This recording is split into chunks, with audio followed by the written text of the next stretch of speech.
Good evening and welcome to All Together Now. I'm your host, Bobby Steinbach. We originally created this show in response to the COVID-19 pandemic because we wanted a way to connect to each other in this time of plague. Tonight, we're focusing on another plague, one that's been with us for 400 years in this country, racism, the plague that is killing Black and brown children and adults. At this critical moment, we invited back the incomparable literary performer, Regie Gibson, to share his work and his perspective. Reggie's the 1998 National Poetry Slam individual champion. His work appears in the New Line Cinema film Love Jones, and he's worked with such luminaries as Kurt Vonnegut, Gwendolyn Brooks, Savion Glover, and John Legend. Welcome, Regie.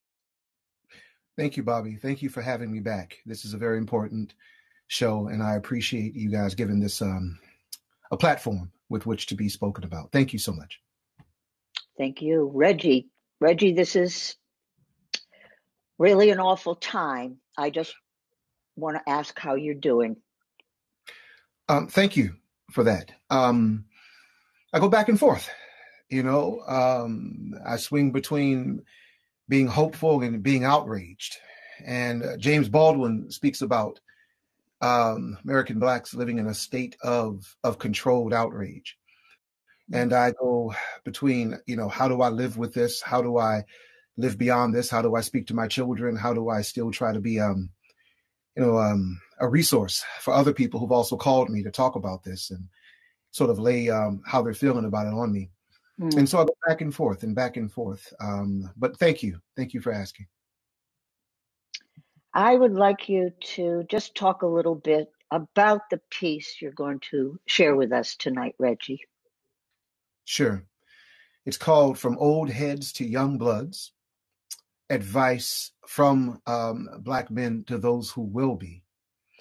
And the genesis of this piece goes back, at least in my life, to my father and his father.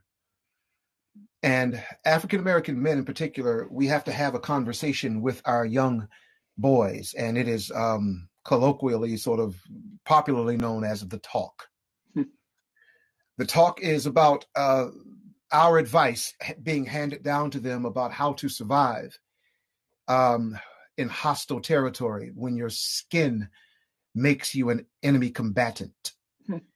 And that is primarily the space that African Americans, but particularly, most especially African American men, have to exist in. And so I've been passing on some of this information to my sons for years. Especially it kicked up when my oldest boy, Jordan, was about to go to college. And I wanted him to have some of that advice I had been speaking with him about. And I began to talk more with him. Realized I had been also speaking to other African-American young men, Black and brown young men, about some of the advice I had been given and been passing it on, and how many of them had asked me to write that down. Got the idea that I know that I'm doing it, and I know other African-American fathers are also doing it. So I spoke with other men who I know, some who I'm familiar with, others who I get my haircut from, others who I just see and I just talk to, and asked them if they had any advice to pass along. And that grew and grew and grew into a piece, the one that I gave you the title to earlier. And now it's something that I think is especially being needed since many of us are at an odds for trying to understand how do we keep surviving in a space that sometimes is hostile to that existence and that survival. Yes. Well, Regie, we want to hear this piece From Old Heads to Young Bloods, Advice from Black Men to Those Who Will Be. So you're on, sir. Thank you. Hey there, Black boy. I just want to talk to you. Let you know I understand the things that you're going through. See, I was a Black boy. I grew up in this country too. Yeah, now I got gray hair. Yeah, I learned a thing or two. Like how to not get eaten, even though you're in the lion's mouth. Like how to not get taken, even though they try and take you out. Like how to beat a system bent on beating up your life. How to not get sniped. How to dance in the rifle sights. See, all around you, you've noticed there are red dots where they're aimed at your head, kid. When you were born, that's the first thing they messed with. And they'll keep coming at you to attack and hack into your mental till it's lentil-sized, brutalized by lies of your potential. I know you can hear it, vague and atmospheric, telling you that you won't be nothing but some kind of thug, son, that poverty and prison is going to be your only option. They make it hard for you to get educated, so you stay underfed and underrated until you become a fist that's fated to end up incarcerated. Yeah. See, that's the game. And they're just plain ain't enough of us around giving you the skinny on how this business is going down. Too many of us old heads step to you like you're our rivals. But lately I've grown deathly concerned for your survival because I know that for the grace of older heads who were looking out for me, I wouldn't be here today to tell any of you young bloods anything. So I just ask you, listen to what it is I have to say. Take the best of what makes sense to you and throw the rest of it away. First, get the dictionary. Wrestle with those words and learn to use your oppressor's language even better than they can. Why? Because in the language lies all of your oppressor's truths and lies, and learning how they twist them together might better help you to survive. Then, practice 4 distinct categories of speech. One way for the courthouse, one way for the streets, one way for the classroom, and one way with your peeps. And know that folks are going to constantly judge you by the way that you speak. Judge you by how often you swear. Judge the cut of your hair, how you slouch in that chair. Judge how often they scare of the color we share, of the truth you declare, of the swagger you dare, the bling and clothes that you wear. So refuse to wear any brand name across your chest unless that brand has done something worthy for your respect. Because to present your body branded with somebody else's name is the very essence of what it was for your ancestors to have been enslaved. Next, go get a hand drum and get to drumming, son. Why? Because the drum is what the oppressors took away from your ancestors to separate them from Africa so us, their descendants, could act more Western to keep them from communicating messages of freedom and escaping. And like me, if you do this, you might find that when you close your eyes and your hands strike skin and you hear that boom bap, boom bap, boom bap, boom bap, you get just a little bit of Africa back.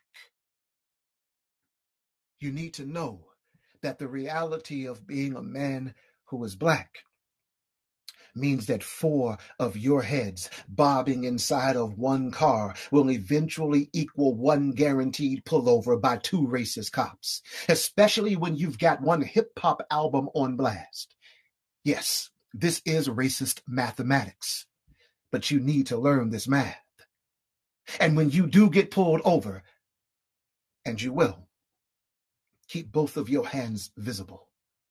And when they try to enrage you, and they will, remain chill, cool, calm, and sensible. And know that some of your friends who ain't black like you may never understand what it is you're going through. And some others won't ever give a damn of what it is you're going through. So you must be careful of which white folks you let know what's killing you. See, too many of them see everything as a zero-sum game and will gain a sick sense of superiority in their profit and your loss, and would rather see you grope without hope than pay what equality of opportunity and justice really costs. Some would rather see you hurting than as a full person, and if you die in destitution or getting shot or choked by a cop, some will just justify it, rationalize it. so they can say you deserved it. And not just some white people, but even some of those who are white adjacent, some who are immigrants, some Latinx, some Indians, some Asians have been tacitly told that seeking their American dream means learning to snore through your historic American screams, that acknowledging them might compromise them achieving things, keep them from receiving things they're told are worth having, like a chance at grabbing that American brass ring. So to prove who and what they are loyal to, some of them will do almost anything, like lend their voices to the racist chorus and sing, like look at your head, pick up a stone, weigh its weight in their hands, and then fling, increasing your historic pain and unearned suffering, ignoring how much of your physical and mental maiming and murder it brings. This is the truth, kid. Yet in spite of this, when you go through life, you absolutely must give everyone you first meet complete respect, but no trust. Respect is something you give anyone who is breathing, but trust you reserve until there is a good reason.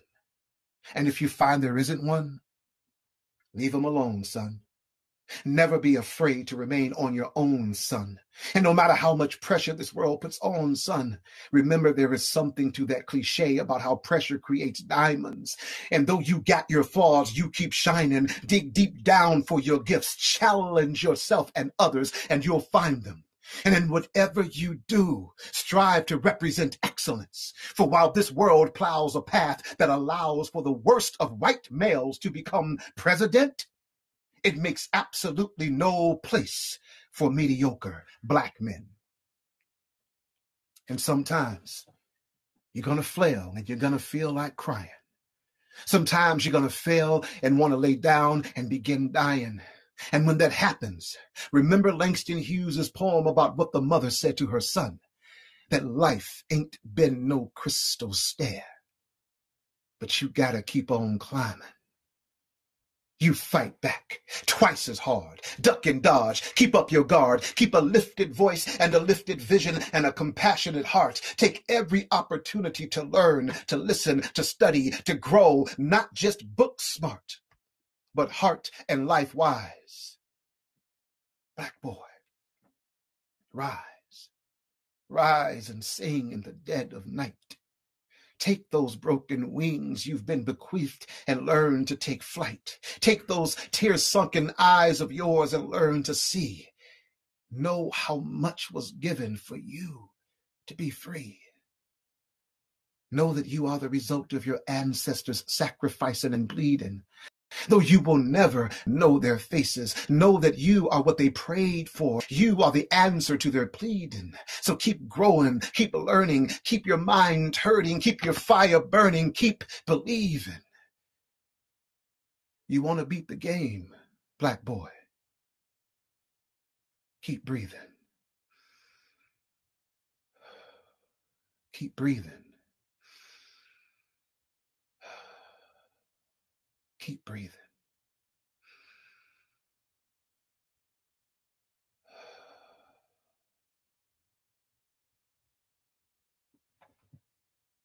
Oh, that is a very raw and powerful piece, Reggie.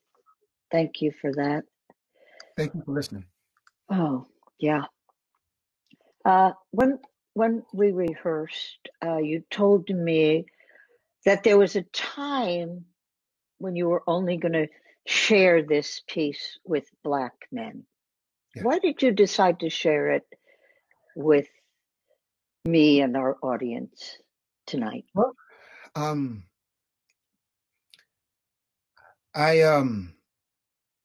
my wife, she is of Irish American descent. Mm. And she has been confronted also with the realities of what it means to raise boys who identify with both heritage, but see themselves primarily as African-American men because they have to bear the brunt of what that means historically. And in the writing of this, she shared with me that it's something that her that she, as their mother, but also as a white person, needed to hear, needed to understand about the reality of what it means for her sons and her husband to walk through the world. It's not that she had no understanding of that, but this piece, I think, helped to crystallize for her what that means and what the things I have been talking to our sons about and what I have been talking about to young men across the nation. And it also hit me that others don't understand. And what I ask of people who don't look like me or resemble me to think about is, of all the advice they would have to pass on to their children, have they ever had to pass on anything like this? And if not, why not? And that may be a seemingly simple question, but it is a historically complex answer if we start digging that. And for those of us who've come into our adult years, who don't look like me, perhaps we can ask ourselves, why is it that our parents felt no need to pass along this kind of advice to us? What was the world that we inherited that caused us to not see the world as a sort of field of thistle and thorn that they would have to navigate in order to emerge relatively unscathed? None of us, or very few of us, get out of this unscathed. I'm certainly not unscathed. But if my wife helped me to see, and others too, that this piece could serve as an entree, as a dialogue, so that people really got more of the reality of what it means to live in this skin that I have inherited. I do think that this piece can start a very, very important dialogue, and I hope you use it for that, Regie. Got a lot of people out there, white people, who want to take action, who want to know what to do. And I think it's very important that we hear these kinds of experiences. And it'll be what kinds of, what you have performed this before for Black audiences, and what kind of reaction have you gotten? Has everybody been down with this? With African American audiences that I've performed this for, I have rarely not received a standing ovation. And I think that may not speak to the strength of the poem, such as it is. I think it probably speaks to the honesty and the truth of encapsulating the situation that so many find themselves facing and have never heard it come back to them that way.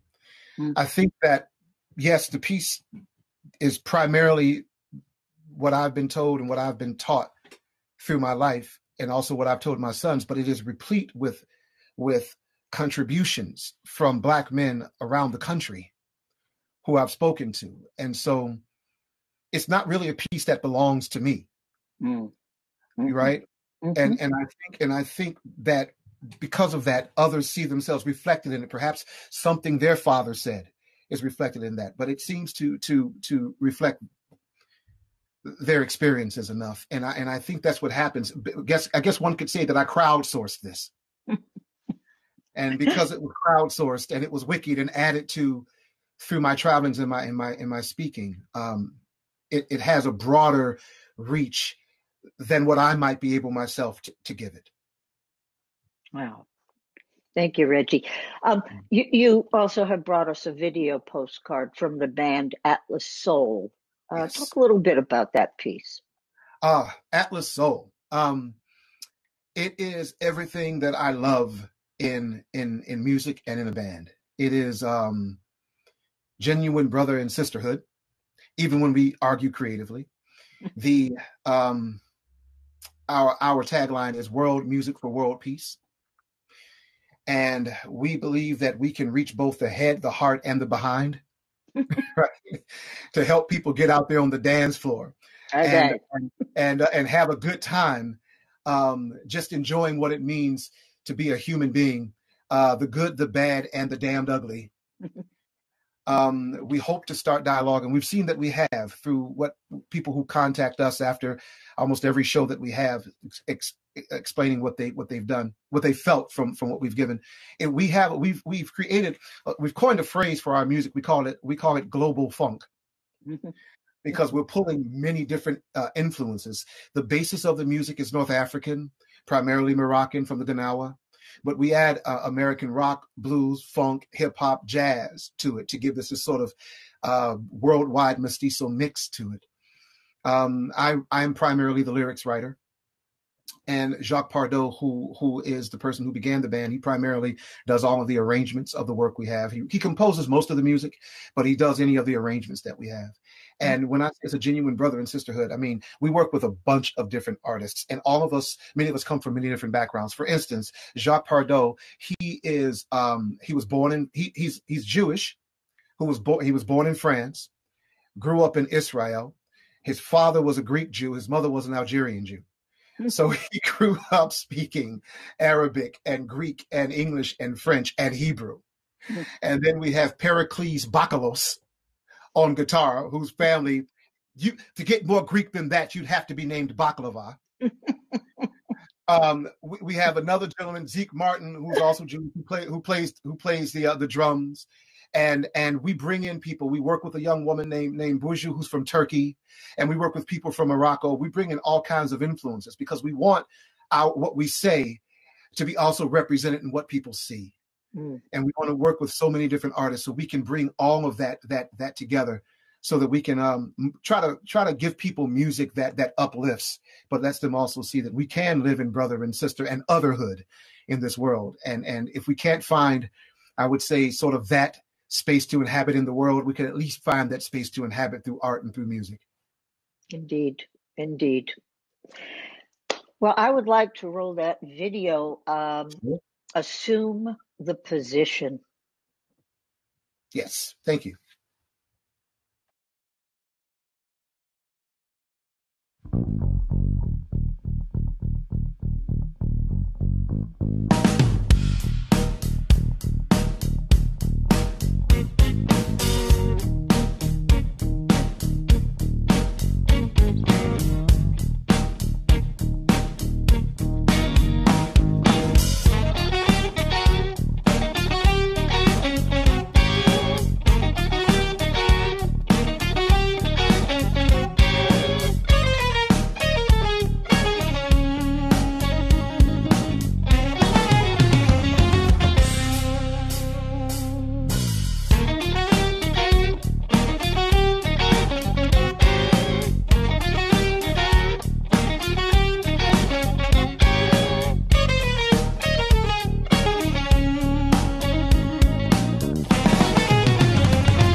What I just said, don't move a muscle, boy, or for sure you're gonna end up dead. Put your hands on the steering wheel where I can see them. 1 at 10, 1 at 2. Don't give me any look, don't give me any lip, don't give me any excuse to shoot. Not like I need one, cause son, you and I, we both know the truth is that the average white American out here don't really give a damn what I do, as long as they can convince themselves someone looking like me in blue is doing his best to protect them from somebody who was looking like you. Assume the position.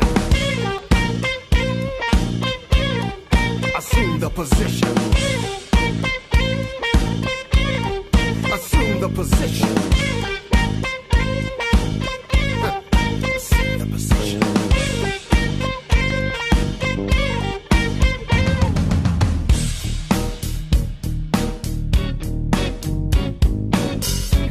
Spread like some kind of virus growing inside its entire body politic. And it's no coincidence it begins with ranting racist rhetoric and then progresses to the mistreatment of certain minorities and immigrants, which then plays to the prejudices hidden in the mind of a preponderance of its citizens. Then dark history begins again, and those and them that swear it cannot happen here, you'd be surprised how quickly they rise and assume the position.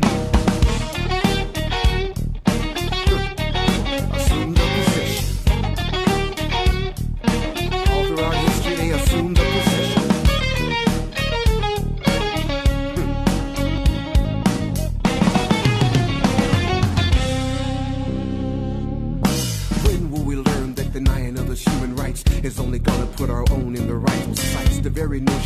American liberty is only guaranteed if it's enforced equally. But to do this, it's gonna take a civic nut, gut, and ovary to keep a country from giving into tyranny. But if we find we don't have that kind of commitment, then get ready to assume the position.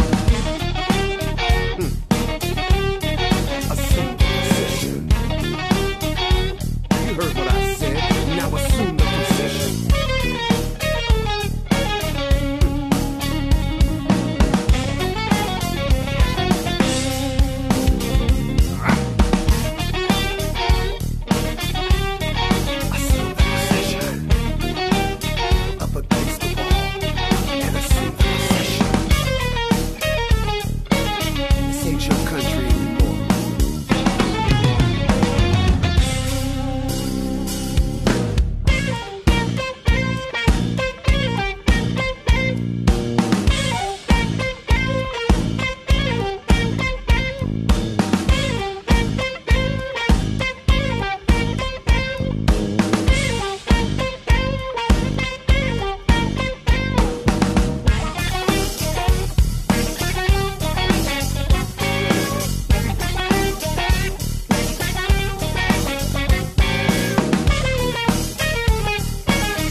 That was Atlas Soul's piece, Assume the Position, written by Lafayette Gilchrist with lyrics by Regie Gibson. Regie, would you tell us about the choice to include the photo of Dr. King at the end there? Yes. That was primarily the choice of Zeke Martin, who put the video together. But when we talked about it, everyone was on board with it. And it's because King, when we talk about world music for world peace, King was a man who was about world peace. And in the end, we have King juxtaposed against the American flag, which is about peace in the United States, right? Peace in our nation. King, for many of us, was a guiding light. By no means a perfect individual, but an individual who was trying to lead us to be to a more perfect space. And one of the things I've always loved about when I read the words of King is how he tried to fuse together two lights, the light of Athens, the light of Israel, or we might say the Judeo-Christian culture and what we get from the Greco-Roman culture. And he tried to bring together the moral aspect of how we should be with one another, with the lawful aspect of the Constitution of how we should be with one another, which was basically about what civics need, how we need to be with each other in a civic space.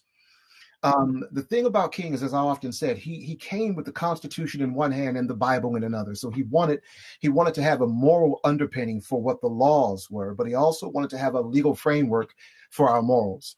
And in all of his speeches, he goes back and forth, especially his most famous ones. He goes back and forth between those two. What's of interest also, when we spoke about this, is that contrary or surprisingly, many people may not realize that King was not really speaking primarily to Black people. He was speaking on behalf of Black people, but he was speaking to white people. He was speaking to the power structure. As I said, he did not have, in yesterday's rehearsal, he did not have to tell us that it wasn't cool to lynch us.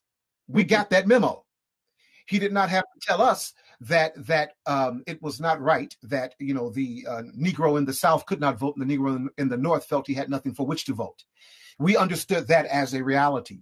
What he needed to do was to speak that reality and that truth to moral-minded white people who were in power, who felt they themselves were of moral substance, but to ask them to move forward and act on that morality. And he wanted to let them know you have a constitutional mandate as well as a moral mandate to act as well. So I would invite people who believe they know King's work to go back again and really look at who is the person being addressed, right? And so those words still ring true today. I think very much that first piece I did, a large amount of that is also fueled. My wanting to bring it out to people when my wife told me people needed to hear it. It's like, I can address this as well to an audience of people who may not primarily be affected by this so that they'll know what's really going on. So that was our decision to use King, is because of that complexity of what he demands of us and what he represented in the body, the culture of our body politic. And who do you look to for leadership in that vein today, Regie? Right. Well, several. There is, I think we have to find our heroes and heroines in multiple places right now. And thankfully, because we have the advent of this type of technology, we can do so. One person who I constantly tune in to hear is Reverend William Barber. And he hosts something called Moral Mondays, in which he is following much of the same trajectory as King did. I would recommend people, especially those who might need a faith underpinning to what they do, to really listen to where he's coming from. And then there is Brian Stevenson, who wrote a book called Just Mercies.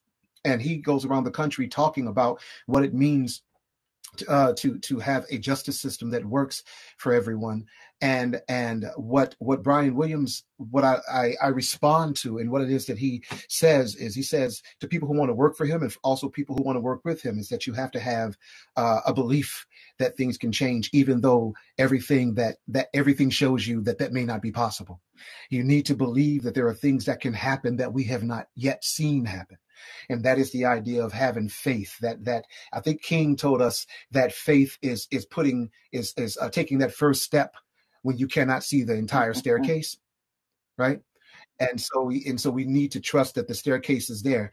And I like to say that faith is not the assured hope of the assurance of things hoped for, but the assurance of things worked for.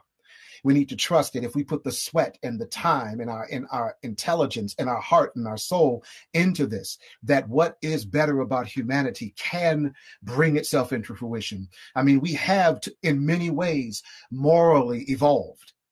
We've morally evolved in multiple aspects, and we can continue that moral evolution.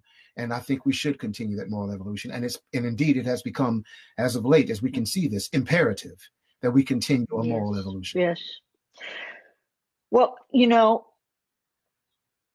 I'm feeling that we're so incredibly fortunate, Regie, to have you with us tonight, and sharing your ideas and your artistry with us. We're very lucky because we have one more piece from you, and it does connect to the idea of that you've been talking about. I think something you mentioned yesterday was another inspiration for you are young people who seem to be stepping forward. And I think this next piece connects to that. It's a collaboration with the Guy Mendelow Ensemble. We had Guy on. Yes. Wonderful. And he's been on the show. And the Boston City Singers. No words for them. And the piece Fantastic. is called Sit Down Children. Could you share with us something about the roots of this piece and the new story you put to it? Sure. What you're going to see in this clip is from a presentation called The Heart of the Holidays. And so you'll see a holiday tree behind, but don't focus on that. Of course, that harks back, I believe, to the biblical story of the children who want to come and talk to the Rabbi Jesus, and the adults were saying, "Get away," and he said, "No, suffer the little children to come on to me." In other words, they got something to say, and they got a wisdom that you need to hear. So when it comes to this, instead of the children being told to sit down in church, it harks to us adults who tell children that they're too young, they shouldn't want to go and fight this fight for social justice, that they need to sit down and right now not go and do that. And the children are responding that I can't do this. I must stand up. I must say something. So that this new story that I've put to it comes out of the Christian tradition, but it's much more into the more secular humanist tradition of saying there's a better human being out there, and we need to try to get to that, to get to be that, to that individual. And that our children very often are the ones who lead the way. All we have to do is look at history. We go back and we look at what's happening in Selma and other places in our reels. It is children who are having water hoses turned on them. It is children. You think about how John Lewis and him getting cracked across the head when he was a young man. and how he carried that scar the rest of his life. It is young people who get out there and sacrifice their bodies and their beauties for a better life. When many of folks who are my age want to sit back and say, hey, I just want to go into those next 20 years with some degree of peace. And the children are like, no, I see the future burning and I need to go and put water on that. And so this is a piece that is about that spirit of young people who say, I will not sit down. And my soul is so happy when I think about what the possible transformation of this world. I need to work for that. So don't tell me to sit down. Oh, yes. Please roll that video. Sit down, children. I can sit down. Sit down, children. I can sit down. Sit down, children. I can sit down. 'Cause my soul's so happy that I can't sit down. And the children said, we want to march in the streets against those who oppress this land. And the grown folks said, children, sit down. And the children said, we want justice in this land, even if it means we must sacrifice and risk our bodies and beauties. And the grown folks said, children, sit down. And the children said, we must stand against water cannon and police dog, against nightstick and racist laws. And the grown folks said, children, sit down. The grown folks said, you are too young to do this. We fear that you are not safe in this world. So children, sit down. And the children said, you are right. We are not safe in this world, nor will we ever be if we sit down. So no, grown folks, we will not sit down. So children, won't you sit down? Sit down, sit down, sit down, children. I can sit down. Sit down, children. I can sit down. Sit down, children. I can sit down. 'Cause my soul's so happy that I can't sit down. And so the children marched. And they marched, and they marched, and they marched. They marched so far ahead of the grown folk that they were beyond their sight. So the grown folk had to listen to the ground for the sound of the children's marching. They had to rise up and listen to the air for the voices of the children singing of the future. So the grown folk followed those voices until they found the children. And when the grown folks found them, the children were of so many folds and faces, so many places and races. But they all looked at the grown folk with the same eyes of the eternal child. And they said, listen to what they said. They said, did you not know that we had to be in the house of light? Did you not know that our souls knew where our feet had to take us? If you knew the joy in standing for justice, if you knew the joy in speaking for those slain by those sworn to protect, if you knew the joy in singing of the anger of your country until it cools, if you knew the joy in locking arms against night-born torches bent on burning church, mosque, and temple, if you knew the simple joy in fighting that which threatens light, you would not ask us to sit down. You would not say, sit down, children. You would stand with us, for you would know why we cannot sit down. So don't tell us to sit down as our world burns. Don't tell us to sit down as our brothers are bulleted. No, no, no, no. Don't tell us to sit down while our sisters are made into nothing but meat. You can sit down if you want to, but we're going to sing up a new song, for our souls are happy and we cannot sit down. So children, won't you sit down? Sit down, sit down.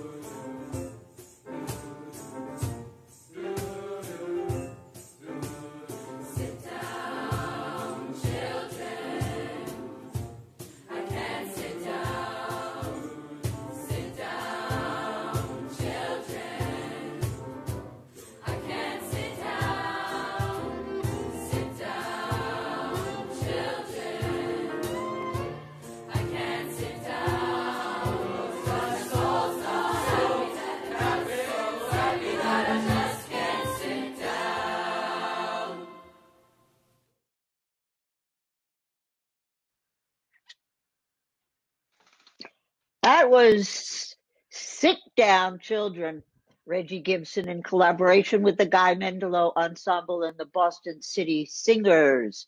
You have me dancing in my seat, Reggie. You know, I was thinking about the fact that both your first Good. piece and this piece are conversations between young people and their grown-ups. And the first people is adults talking to Yes, children, and this piece is children talking to adults. I love that. I love it. absolutely. Yeah, yeah, and we We adults should listen we more. certainly should. We certainly should. I am so thankful and appreciative that you have been with us tonight and shared your beautiful, meaningful, important work with us, Reggie. Um, it's an honor Thank you all. really to sit here with you and share the words and the experience. And I hope to see you really soon. And stay safe. I hope to see you. Thank you, thank you, thank you. Thanks to all. So, of course, one of the things we can do as artists and audiences during this moment of racial violence in America is to amplify the voices of artists of color. So we invite you to please share, like, and repost Reggie's powerful artistic offerings and the offerings of other artists of color. I'd like to leave you tonight with some thoughts from Dr. Maya Angelou. So try to live your life in a way that you will not regret years of useless virtue and inertia and timidity. Take up the battle. Take it up. It's yours. This is your life. This is your world. So pick it up.